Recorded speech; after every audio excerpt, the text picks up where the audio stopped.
IVM.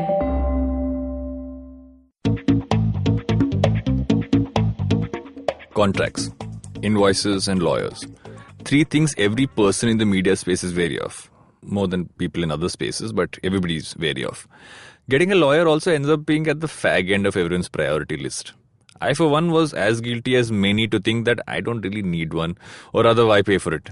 But what I've come to discover over the years is that for any sphere, and especially creative spaces, where what we create isn't something you can hold in your hand, to have someone who understands and can advise you on complexities and realities of your rights, your guardrails, and your general understanding of so many aspects, what you can and can't do, is priceless. Especially with the content max world of today, with platforms, creators, artists, agencies, global, local, all diving into the same pool of madness that we're all creating. It's important to make sense of things. That's why I'm super happy to have Priyanka Khimani of Anand and Khimani on the show today. Not just for her experience with being legal counsel with so many varied artists, creators, production houses, directors, etc., but also because she gets both sides of the equation of legal and creative needs. This is Advertising is Dead, and I'm Varun Duggirala, co-founder and content-chief at The Glitch. We'll be back right after this. Hello, everybody. Welcome to another awesome week on the IVM Podcast Network. We're IVM Podcasts on Twitter, Facebook, and Instagram. You know, we've been doing this for a couple of weeks, and I think it's working out quite well. If you're enjoying the show that you're listening to, why don't you do this? Pause the show, take a screenshot, and post it to your Instagram stories. Tag us on IVM Podcast, and leave us a comment for what you think about the show that you're listening to. We'll post that to our story so that, everybody can see what's going on, who's listening to what. Also, I have another little announcement. We are finally launching our new version of our Android app. It's going to be out officially and properly, and it's going to move out of beta. So if you are listening to us on the old app, it might be time for you to kind of look for the new one. Unfortunately, it's not going to update from the old app. You're going to need to re-download the app or reinstall the app from the new listing. You'll be able to get the new app. You'll get a link for that from either the show description of the show that you're listening to, or you could go to our website and there'll be a link over there. So we launched a new show called How to Citizen. It is hosted by policy professional Meghnad S. and comedian Shreyas Manohar. Every episode is a look back at a chapter from a 8th standard civics textbook. The first episode featuring Rohan Joshi is out now. On The Seen and the Unseen is part 2 of Amit Verma's conversation with historian and author Ramchandra Guha. They discuss the return of Mahatma Gandhi to India and his involvement in the freedom movement. On the Filter Coffee podcast, Karthik Nagarajan talks to Ramki S., founder of Sports Mechanics India. They talk about how video analysis changed the face of Indian cricket and why Virendra Sehwag dedicated his Multan 100 to Ramki. On Cinemaya, our Hindi film show, filmmaker Aruna Rajay Patil shares one of the most dramatic human stories of love, loss and hope with host Swati Bakshi. On Vartalab, Naveen and Akash talk to fellow comic Adar Malik about his background in law and parting ways with the comedy collective SNG. And with that, let's get you back to your show. Welcome back to Advertising is Dead. We're with Priyanka Khimani from Anand and Khimani. If I got that pronunciation right, I always check in the beginning of every episode. Yes, you got that right. And you got the firm's name right. Yes, correct. So, you and I have bumped into each other many times at this lovely conference called All About Music, right? Yes. And I know that Tarsim calls all of us to kind of have these conversations from different perspectives around music. I've always found interest. I initially was a little, I was thinking, like, why is a legal person there? Right? But the more I've actually thought about it, it makes so much sense, because all media, all entertainment is actually first a legal thing. It's beyond everything else, isn't it? Thank you. This is music to my ears, literally. No, I think a lot of people is like, why is she in this room for this conversation? And I think increasingly, as we're sort of doing different things and different types of IPs being created, which is really what entertainment is about, or media business is about, you'll find me pretty much in every room, every conversation. And I think it's fun. And like you said, it is important because it really, that's the heart of it. That's where it all starts from. But traditionally, we've never really had, I don't think India really ever was concerned about copyright, piracy, IP. I remember there was a time when you could use, you could be inspired by anything and you could just make it yours. I think, are those days done, or is still pretty much there? To a large extent done, but even then, I think once every week I have a YouTuber coming and saying, why was my cover version struck down? And just refusing to understand that you could not have done it without a license. Yeah. I mean, in some ways, these are basics, right? And but also I understand where people come from, because honestly, like 9 years ago when we started Glitch, one of the lowest priority was to ever find legal counsel. I've read all contracts for the first 5-6 years of Glitch, and over time I believe I'm quarter lawyer because I can read those clauses now quite quickly and understand them and give comments. But it is something that most people say, okay, do I really need it? If let's say I'm a creator, I'm a writer, why do I need to understand legalities? You're absolutely right, Varun. I think it's just really, it's the lowest of priorities for any production house, media company, advertising agency, what have you, even an artist, right? That why do I need to go to a lawyer? Or I can just read it and it's a piece of paper, I'll sign it. I think a lot of people have learned, unfortunately, had to learn their lessons the hard way. Yeah. And then going forward, you realize... Just a piece of paper is interesting because people want smaller contracts. They don't want larger. Everyone, one pager. If I had a rupee for every time someone said, I need a one pager. Yeah. But no, I mean, unfortunately... fortunately or unfortunately, there is a reason we have contracts. There is a reason that piece of paper holds some importance in keeping two parties together in a relationship. Yeah. And I don't think anyone can undermine the importance of that piece of paper. And I think increasingly as things grow, as businesses grow, as IPs are evolving, you have investors coming in. There's a lot of money at stake in all of this, right? Yeah. I think people are slowly starting to realize that at the very least I need to have a set of legal eyes look at this. But again, like I said, I think what happens is between the creative community and the legal community, the creative head wants complete freedom. Don't tell me what not to do. Yeah. And then the legal person is saying that, you have to toe the line. You can do this, but not do this. And you're trying to constantly get your client to do things within the four walls of what you think the law permits them to do.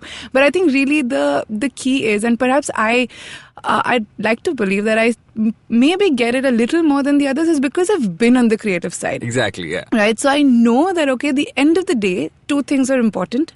You need to get the deal done. Yeah. The last thing anyone wants is that a deal doesn't go through because of their lawyer. Yeah. Right? That's horrible. Yeah. And number two is that I think you constantly need to think outside of the box, not creatively, but legally, on how to make that happen. Yeah, true.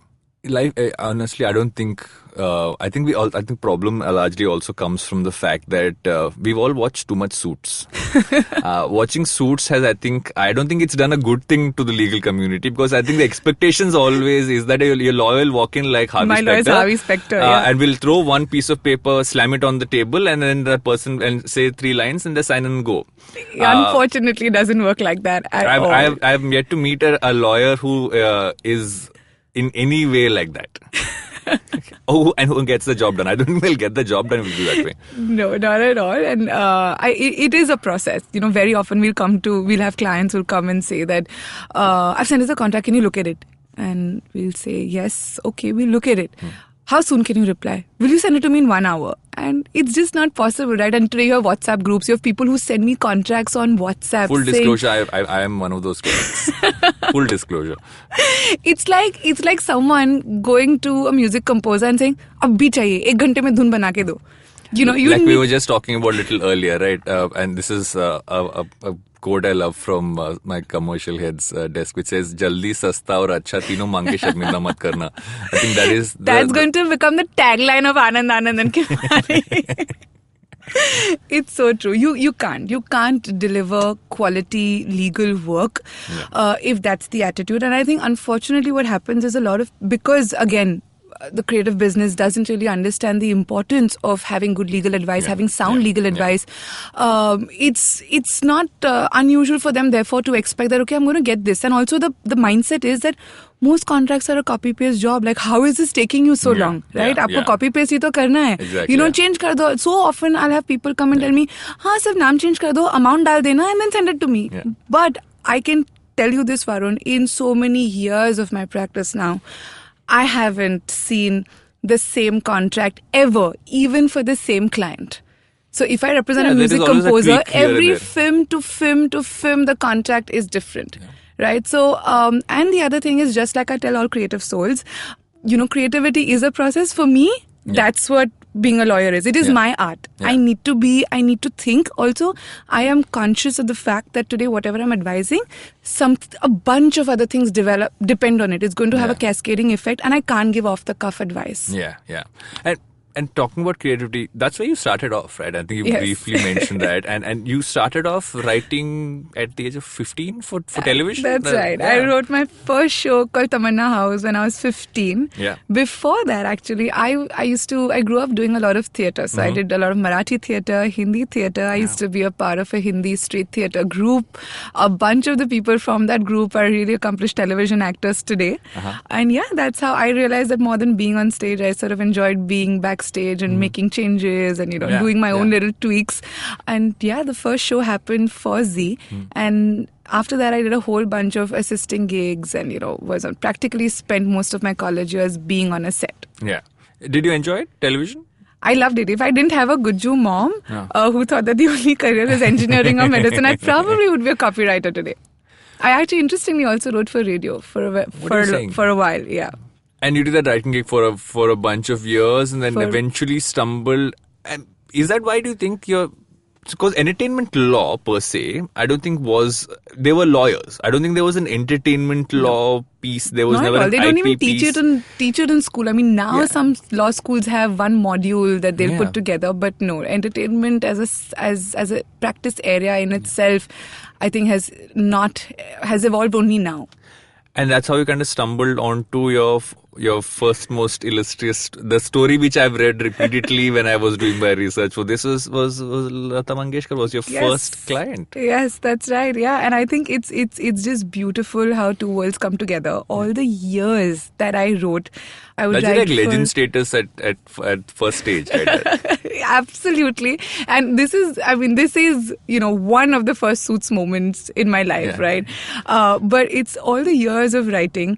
Some good, some bad. I mean, you know how it is, right? An assistant writer, you're on set at times, really just sort of taking somebody's dictaphone and translating it. So did all of that, and there have been times that I've filled in as a hair double, as a body double, because I'd be assisting somebody. They'd be like, hey, can we have your co-writer come and do this and fill in?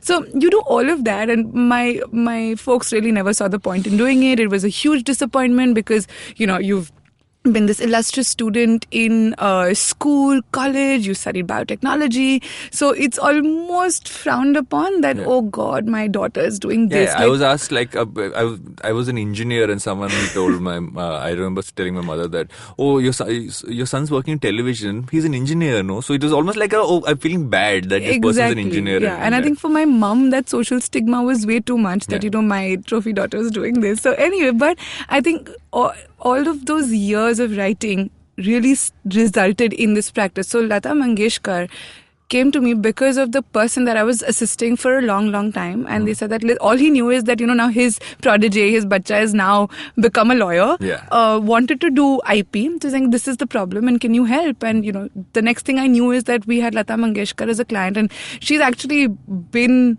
there with me all these years, continues to be a client even today. And it's been an amazing journey. And then you went from there, and then the roster of clients became on people on the entertainment side, be it musicians, be it directors, etc. Did you see the fact that some parts must be constant, right? That a lot of them, the problems they were facing were similar in many cases, where it would be IP, copyright infringement, all stuff that or getting one-pagers. Or getting one-pagers, and all stuff that is associated with the way we have always functioned. But I think the internet and global brands kind of coming in has changed that world, right? It's changed, and I think changes for everybody in that sense. Tremendously. I think there are so many different practices that have evolved, and more as you see all of these DSPs, as we call it, right? Your digital service providers. You have so many streaming services. You've got the Netflixes and Amazons of the world coming in. And I think with that, the practice is just interesting to see how they adapt to local markets and how local markets adapt to them. So I think it's become very challenging to also for me as a lawyer to keep evolving myself. There are so many times that I'll talk constantly to a bunch of international lawyers, see what's happening in their world, what's different, how do we adapt that here into India. And like I said, the goal always is that you need to get the deal done and do it in the most efficient manner that suits your client. If you're a person in the media and entertainment space, and this I think is an important question, a lot of times you might not be able to afford a lawyer. or you might feel like that again, like last this thing. What are the things that you should really look like? What should you keep in mind when someone gives you a contract? Okay, fine, I'm contracting you to be a professional. I'm not asking you free advice. But in the sense that it's about, okay, I need to at least make sure these things are kosher. Yeah, look, it happens all the time. Then it breaks my heart when we have, talented, creative people come to us, and I understand that it is an expense, and more so it's an expense that A, no one budgets for, and B, they feel that it's not worth it. Yeah. Now, I can't change that anytime soon. Kaise bhi kuch nahi hoga. Exactly. And I keep equating it to, when you go to a doctor, don't you pay for every consultation? Exactly. But I don't think it's a concept that people understand applies to lawyers here in India. But I'd say at the bare minimum, right? You need to, there are a bunch of things. So for example, I'd say if I'm an artist, you need to look at territory. Where are you rendering your services? For how long are you going to be doing this? Indemnity is a thing that everyone fights on, whether it's an artist, it's a company, whosoever. It's one of the last points that always goes down to the wire. I think smaller things like payment schedule. No one thinks that payment schedule is an issue, right? You are just interested in locking the amount, but when is that amount coming to you? Is it always going to come to you? Invoices are so bad, right? Literally, people find like a template of MS Word and they end up using that. The amount of times I've seen that MS Word template as invoices. So here's a fun thing that I end up doing in a lot of workshops that I do, where I create. I have two invoices. Both are dummy invoices, but one has like all sorts of minefields in it, and the other one is really closer to what you should ideally be sending out. And it's fun to see how many people will be convinced that the first one, which in fact has all the minefields, like this is accurate. What's so wrong about this? And it's exactly what you said, right? I took it from a friend who took it from a friend who took it from a friend.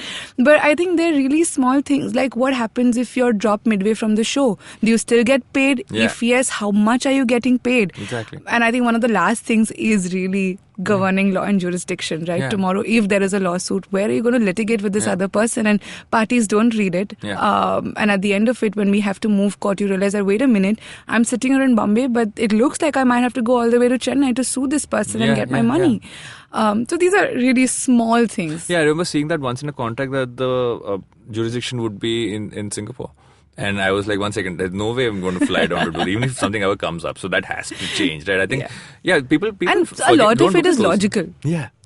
And like I said, I'm quarter lawyer, so I've read these things. I actually have a thumb rule, and this is something that I tell all the lawyers in my team, that if a lay person reads your contract and doesn't understand it, there's something wrong with the way you're drafting it. And I think that for me is the thumb rule of good drafting. And long sentences. It's just got like multiple commas, but like an entire paragraph is actually one sentence. But to me, that's poor drafting. I'm so happy that there's a lawyer who says this, because I think the biggest problem with everybody, and whenever I tell someone you should read a contract, it's like, this language is just too hardcore. Yes, I mean, notwithstanding but subject to blah blah, but save and accept blah blah. It can't go on like that. Or there are people like a certain lawyer who someone in my office contacted for a job and to look at a contract, and he came back with a response to be sent to the client saying, how dare you perform this atrocity or something like that. And I was like, no, we are not sending this to them. But I think a lot of lawyers are guilty of being needlessly aggressive at times, and I'm not saying that I haven't been that at times when it's absolutely required. But again, I think there's just that stereotype, right? That lawyers must be aggressive to get the deal done. But more often than not, I've found that it's actually tact that helps you get the deal done. Also, I think contracts have gotten a lot more complex in the sense that before it was simple, right? It was very one-on-one contracts. I think the amount of quadruple, I don't know how many party contracts that are coming up now, because there are brands, there are agencies like ours, there are production companies, there are artists. Everybody's kind of doing stuff together, which means the contracts involve either they're multiple contracts or they're contracts which are, it's like you're trying to build would I call it a prenup for a joint family? I don't know if you want to call it that. I like that. Yeah. Especially in those cases, what's the balance there, right? I mean, it's a very generic question to ask, but many times I've found the fact that there's the understanding of balance over there, it becomes a little bizarre. Look, okay, let me put it this way, right? I think just like in any organization, how much hierarchy you want, how much structure you want really boils down to the leaders of that organization, right? I think it's the same when it comes to entering into documentation. It's really that you'll find two extremes. There's one set of organizations or people who will think that, look, I want simple linear contracts. I don't need it with the whole world. If one person for me can be the center of this transaction, I will go by his reps and warranties that, okay, everything else back end will be taken care of by this person. As far as I'm concerned, I'm liaising only with person A. However, there are others who will want to micromanage, and therefore you feel that, no, I am not good enough with just person A doing it. I want to also enter into that same kind of person B, C, D, and everyone down that food chain. Define reps and warranties for people who don't understand that. Okay, reps and warranties are representations and warranties. It's basically, simply put, it is whatever you are representing and saying to the other side as being true. So today, if I create a piece of work for you and I make a representation that, hey, Varun, whatever I'm giving to you is original and is not infringing somebody else's rights, that is a representation I make to you. So tomorrow, if there's a breach, you could sue me for that breach. See, you can explain that well because you also script write at one point. I think all lawyers need to go through script writing workshops. I think all entertainment lawyers need to have worked in the business. This is something I say to every young lawyer who comes to me and asks. Creative people also zone out very quickly when they're reading. I've tried to make creative people read, and I'd call myself part creative, which is why I can read contract. But actually, pure creative people, make them read a contract. By line 3, they have zoned out. They cannot deal with it. Like I can see that eyes of death happening in terms of just that. But I think it's important. I think it's important for them to understand what they're signing up for, especially now. Because before it was standardized, I wouldn't call them standardized artists, but I would say now with the digital piece, with stuff that's happening online, etc. If I was, for instance, a YouTuber, and to understand, like you said earlier, legal rights in that sense, how has the IP world changed for me, IP or copyright in that sense, and in what can I do, what can't I do? It's changed phenomenally, right? I mean, we had the copyright amendment in 2012, and even now, over 6 years later, we're still reeling with understanding what that amendment said. And I have a joke where I tell people I think the amendment needs an amendment. But I think so much has evolved in terms of just what you can do, cannot do. There's so much more clarity. There are so many parameters. There are so many lines to toe. And I hate to say it because I understand that, as creative people, you don't want to be shackled. But at the same time, I think the big upside is that there is so much more revenue. You have to understand that each time there is a new method of exploiting something that you created. It's a new revenue stream. And ultimately, the content creator, whether it's the artist, whether it's the writer, whether it's the performer, every person gets a piece of the pie, or well, at least they should get a piece of the pie. So I think to that effect, you do see a lot of changes happening. And I'm not saying this specific to India, I'm saying this world over. And I mean, look at the YouTube revenue share model, or look at the streaming revenue that comes out of all your music streaming apps. And I think never before has there have been so many multiple avenues of revenue that could come to a creator than they exist today. And music seems to be a particular focus. I think is it a personal focus? Because I think that's where I've seen you largely. I would say in public perception. Focused on. Is there a specific reason why? So there are entertainment lawyers and there are entertainment lawyers, but there are very, very, very few who understand music law, right? So broadly, all of it is classified as intellectual property. But when it comes to music, it is so specific because all said and done, understanding copyright in music is by far one of the most complicated legal pieces there is today in the business. There are multiple rights. There are multiple derivatives that come out of one song or just one piece of music or a simple line. And really everything is an extension of that one original piece that was first created. So I remember just a few months ago, we ran into this situation where I represent a very popular artist, singer-songwriter who will write as well as perform those songs. And there was just one line which this person thought was okay to use as the beginning of his next piece of work. Right? Yeah. Because that was the style of writing. Most of his works is a continuation of where he left off it's the a continuing previous story piece. in that sense, yeah. And he thought, it's okay, why is this so wrong? And when he wrote the next song, this just one line obviously became like a center, like the main crux of that other song.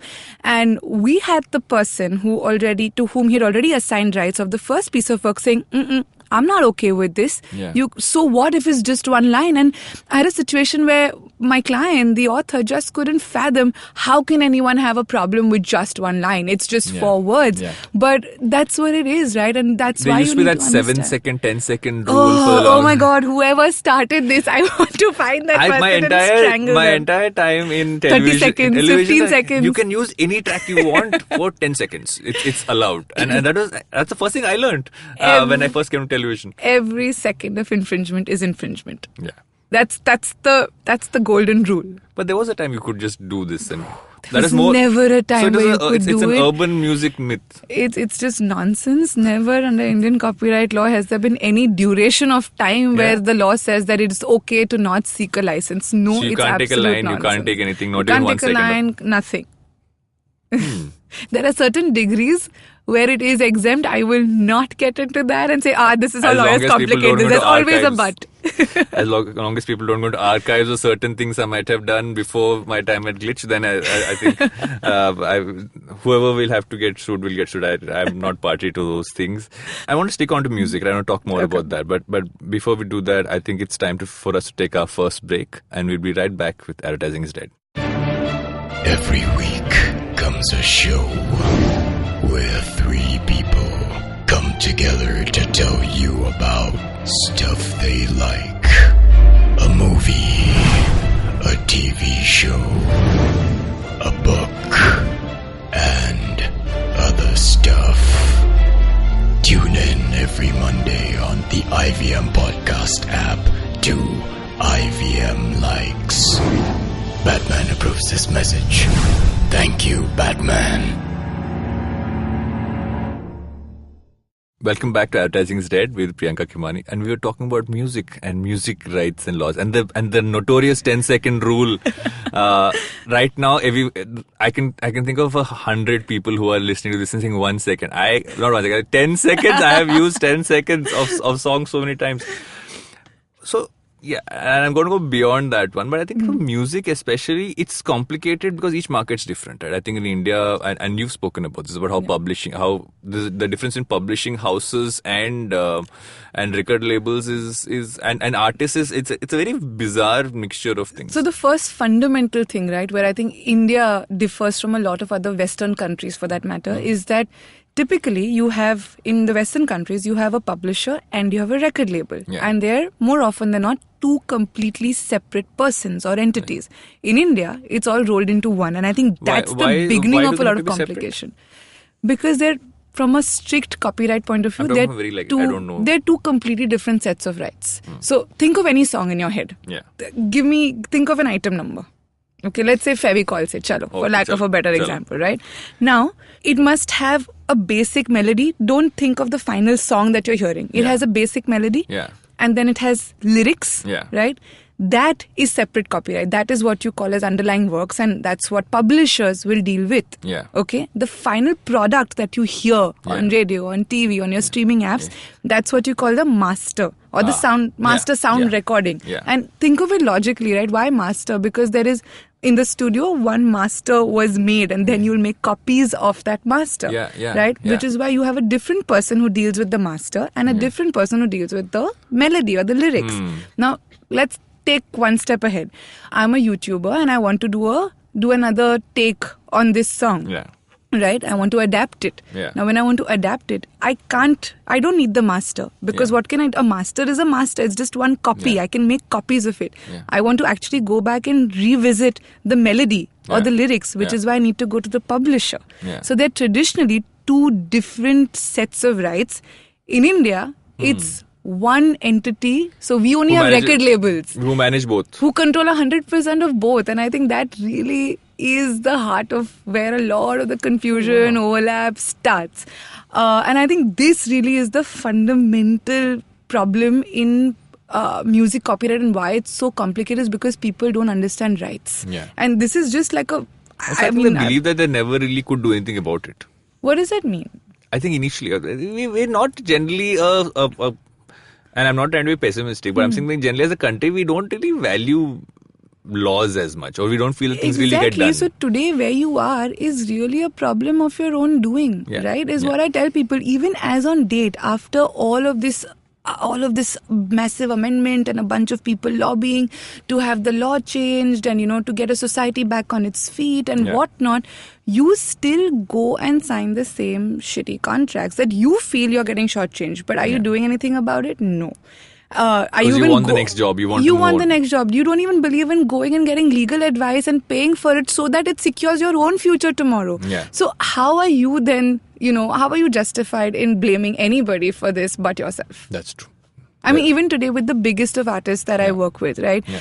You will find that, nahi, theek hai, I don't care. I just want to, because you're scared that you don't want to lose that job. You don't want to upset that relationship with the producer, with the record label. You have other avenues of making money. You have endorsements, you have your live business, you have, more work that will come in on the back of that. So look, at the end of the day, and this is something I say in my workshops also, that I feel that any relationship, and all contracts are a relationship. So therefore all contracts, all relationships are really a matter of commercial understanding between two parties. It's a give and take, and I don't think there's anything fair or unfair about it. So when record labels say that nothing doing, I'm going to take 100% of the rights, I don't think there's anything negative or bad or villainy about it, right? Yeah. I am paying for it, and therefore I think I must control 100% of it. Yeah. If someone is able to strike a better deal, it's like buying real estate, right? Yeah, Today when you go to buy a house, are you going to be okay if the developer said that, no, you pay me 1 crore of rupees, I'll give you the house, but then also give me the right once every year to come and party in your house. Yeah. You are going to say, no dude, I paid you for it, now it's mine. I walk away with this.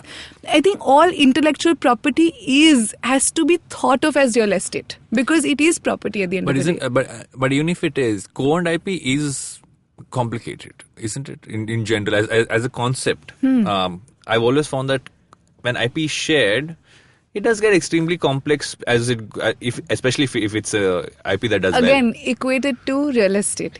Co-owned property. What happens in joint properties? When two owners don't get along, ultimately you're fighting it out for years in court and trying to file a partition suit, right? Yeah. But I feel with co-owned property, with co-owned IP, if it is well thought through and well administered is what I say, it's really not that difficult, right? Like, let's suppose you and I own a song together. Now, really, the fight will happen if tomorrow some third person comes to us, you don't like the price that's being offered, but I like it, and then we're fighting. But if from day one I decide between you and me that, Varun, even though we co-own this, let me take charge of doing deals. I will share the revenue. See, what is the point in owning all IP? At the end of the day, you want the money, you want to see the upside. Splitting of responsibilities in that sense, That's it. So if you hold one person responsible, at least that revenue is coming in and there are lesser disputes. So again, these are things that will come out of advice, out of, someone who's seen multiple things. There's a reason that, you have professionals in the business. Exactly. And what also tends to happen is that I think we let it go also because, like I said it earlier, like we're so hungry to get the next job. We're worried about, okay, if I don't fight over this contract now, what if it doesn't, what if this guy doesn't come back to me later? The other thing is... saying I'm difficult. The difficult word around contracts is... That is a big one. But the other big issue also is that, and I'm sure you'll agree with me, most of entertainment is a clique, right? Yeah, so you're often working with friends. Yeah. Where you feel कि अरे नहीं यार अपना दोस्त है कुछ नहीं होगा, right? More often than not, I'll have clients telling me that, listen, yeah, but go easy, मतलब ठीक है जो भी whatever, we are on the same page, and I'm trying to flag, saying that, guys, this is going to be a problem because I can preempt it today. 5 years down the line, these guys are going to head towards a split. For having done that many Everyone, ये दोस्ती यारी में, and everything's justified until there comes one day where it's not, and then you're wishing that you had given it some more importance. There have been times where I've seen 5 promoters come together, build a company, and all have consulted just one lawyer who, probably one of the guy brought in. But how do you have one same lawyer advising each one? They don't even think that it's important to have their own set of legal advice. So that's I think one of the other big challenges in advising in the business. And especially with content growing the way it is, right? And now there's so much of it being created. Most times being created and it's being created at a scale that we've never really seen. And at a speed at which you've never really seen. In that sense, this is again something that passes by without people really looking at it. And every piece of content creating and putting out on let's say even a YouTube or we going and selling it to an OTT platform or television network. There are so many pieces in terms of just the IP or I would call it even the syndication. I think what people don't understand is most times you end up selling a piece of content to a network or a media house or a platform. You're treating it like a transaction. Like you said, like you are giving me money for this, I'm giving this to you, after this is yours. Correct. But also there's an interesting way to look at it, saying, what if I don't make you pay for all of it? Can I own it and then I can syndicate it? And that's a concept most people I still don't get as much. And then it's a very strong international concept, right? If you look at people who own content rights and IP rights globally, there are these, like if we talk about the Bani Jays of the world and everybody else, the amount of, like I saw that website and I was like, oh my God, the number of IPs on this website is crazy. What's I'm just trying to find the balance of how to explain to people why that is also important to look at. I think what happens is honestly, today, if I had a fund, and I think about this all the time, that God, someone just give me like a few crore of rupees, all I would do is invest in content and create IP and sit on that IP, because I know today how many multiple streams of exploitation there are, and technology is just going to grow, right? So I think it takes that little bit of looking into the future to understand that someday this is my interest on the fixed deposit. That's what it is, right? Because you're going to keep seeing an interest coming back to you every single time if you just know how to exploit that piece of property well. And again, I will equate this to real estate, because I find that's the easiest way to explain intellectual property to people, is that if you buy a piece of real estate, you only sell it when you think that, okay, this is great, I'm getting the best value. But so also there are people who will hold on to it, who will develop, say, build a hotel on top of that, then separately give out each room. Then, okay, after 10 years, the hotel's run its course, now let me build something else on it. But you're being able to do all that because that foundation is still with you. But short term versus long term, right? In short term, you can make some money and go away. But it's about... And even today, when you talk of syndication, a lot of people don't understand what syndication means, right? They don't understand that it's not how it was in the primitive days where you made a piece of work, made a film, handed it over to the producer, gave it to a distributor, ran its course in theaters. After that, you would do a satellite deal, and that's that. Right? Today, you have so many avenues of exploitation. Even after a film is in theaters, it'll go on satellite, then it'll go on an OTT. After even OTT, I can divide territory-wise that, look, there are some services that don't have presence in China, so I will separate out China, give China to somebody else. I'll give the rest of the territories to someone else. Then again, you have different mobile apps who are actually not in that sense big platforms, but they only will cater to their own subscribers of that service. So that's another thing that you can carve out. So like I'm saying again, it's a commercial transaction. It's a give and take. You have to know how comfortable you are with the price tag for giving up your rights. And I think that's an interesting way to, I wouldn't say sell, but to really, it is. To sell the need to have legal counsel is the fact that you also learn to understand how you can get more value out of your own creative. Right? A lot of times that's the way to sell it. All creative people. This is what you need to know. You can make more money if you have legal counsel. No, it's absolutely true. And a lot of times I'll have clients who'll come to me and say, I'm not going to part with my IP. A network is, there's a platform that's giving you a large development fee, giving you an enormous production budget. You're going to make your production fee on that budget, and you still don't want to part with IP. And I really sit them down and I say, okay, what are you going to do with it? Do you have a plan? Today it's so dear to you that I must hold on to rights. Why? Because I must hold on to rights. But do you have the means to exploit it yourself? No. What is it that you really want? You want to be involved in the lifetime of this property. So tomorrow, if any revenue keeps coming, you want to have a piece in it. So there are other alternatives. For example, negotiate a right of first refusal.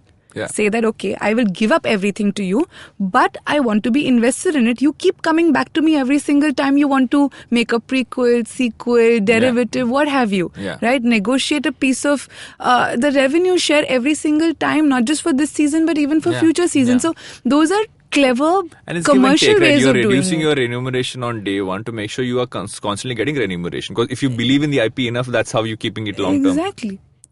And there are so many things on this front. Right? And I think if we keep doing this will be like multiple hours of masterclasses and conversations in that front.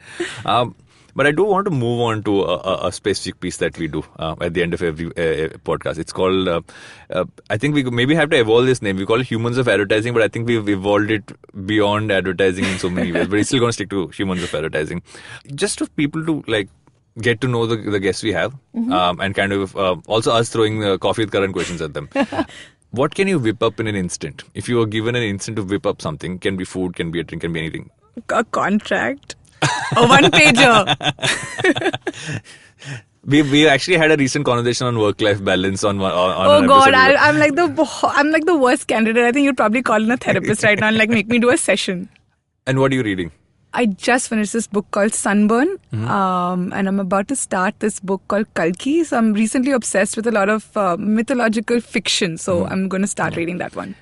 And considering you're a music buff, which is where I'm guessing all this also comes from, as much as you say, no, I understand music law a lot more, it's the fact that you are a music buff. It has to be that for you. What's on your playlist right now? What are you listening to? Oh God, I have this horrible reputation for listening to shady music. Yeah. Like shady, I'm saying item number shady, which you could have guessed from the example. Shady Punjabi music. Yeah. But I'm a true Bollywood fan through and through. I will know random old songs and lyrics and data. So yeah, Bollywood through and through. Full. Through and through. Present favorite? Present favorite. Aankh Mare. Which is valid, all of us. Anybody who says they don't hear that and she's between that and Lamborghini. Yeah.Lamborghini is interesting though. I know. I first time I heard it, I don't know if I same get here. this, but it just kind of grew on me as a song. It's got a very interesting vibe. I'm drafting a contract and listening to Lamborghini in my ears. There is good music for everybody to listen to. Do you listen to podcasts? I do because actually I'm sort of researching on a bunch of ideas for my own podcast. So I've been listening to a lot of podcasts and doing homework. Yeah. And what are you listening to right now? I was actually listening to your show before coming on this, but that was again part of my homework, so I could be prepared for what's coming up. There's another interesting podcast that's actually, somebody in LA that does it. That's again based on the entertainment industry and deals that are done in the entertainment business, and just lessons learned. Yeah. Okay. What's it called? I think Hollywood Handbook. Perfect. So now that we got all of that out of the way, and the fact that we've gotten the fact that Jaldi Sasta aur Acha is the quote to watch out for, not just for legal advice, but for any form of work. You cannot get all three. And I think we're going to sign off this episode of Advertising with that. Thank you so much, Priyanka, for coming on. Thanks a ton, Varun. And if people want to get in touch with you, if they need legal advice, if they need just touch base, where can they reach you? They can reach me on my email, which is priyanka@anandkhimani.com. And social media? Yes, all social media. Super active, except Twitter. I can't do Twitter. No? No. Okay. And so I think you remember lawyers like writing long sentences, so can't do Twitter. No, but now on Twitter, and I've learned this recently, I feel like an old person saying this, that you can actually have you can create a thread. So if you want to have a long piece, there are multiple tweets in a thread, which basically means that now you can talk as long as you want. Okay, then you're giving me a tutorial after this. Yeah, I'm going to show you how to do that. And that's the episode. If you like listening to Advertising is Dead, please check out the Filter Coffee podcast with my bearded friend Karthik Nagarajan. He talks about some very interesting things. He's doing the Tam Ram version of Coffee with Karan, and it's very interesting to follow and listen to the conversations he's having.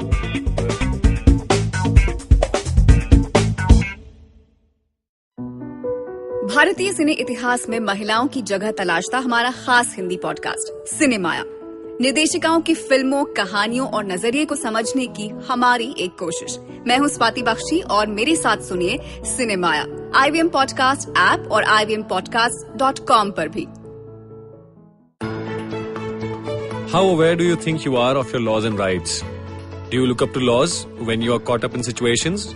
Do you know what your rights are when you're stuck somewhere bad? Well, here's a show that can help you move an inch closer to being aware of what your rights are. Tune into Know Your Qanoon with me, Amber Rana. This is a podcast meant to answer all your law-related queries. Catch Know Your Qanoon every week on the IVM website or the app or anywhere you get your podcast from.